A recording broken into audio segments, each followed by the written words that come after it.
Ubisoft completely shocked me. I did not expect this.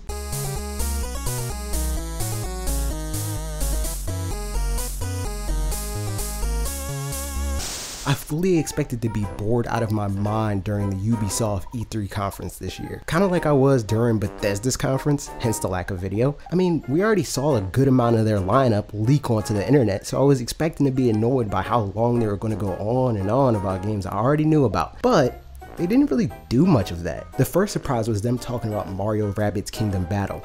Not because of the game itself, again, we knew about that already, but because of what I feel them talking about it in this way represents. They started their conference focusing on a game that is exclusive to a Nintendo platform.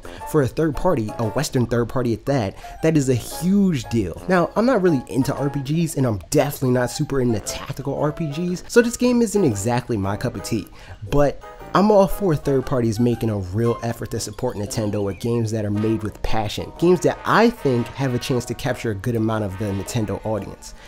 After that, we saw Assassin's Creed Origins, a game that I don't really have much to say about. Just give me a realistic looking Breath of the Wild in Egypt and I'm sold. We got our first real reveal, which granted is a game that was bound to happen and has undoubtedly been in the works since 2012 when Assassin's Creed 3 launched. But either way, people love the naval combat in that, and also Black Flag, so I'd say this was smart of Ubisoft to do.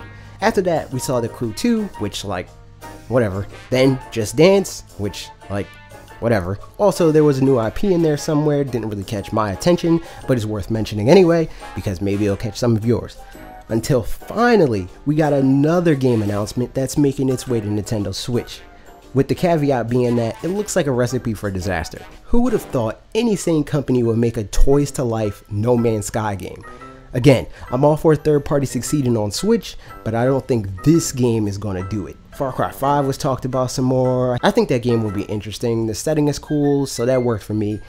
But the most important announcement of this conference, which was rightfully saved for last, Beyond Good and Evil 2. We don't really know much about it, but it was pretty genius of them to finish off their conference with that tone piece. All I need now is for it to somehow be on Switch, as it's been rumored, and I'll be happy.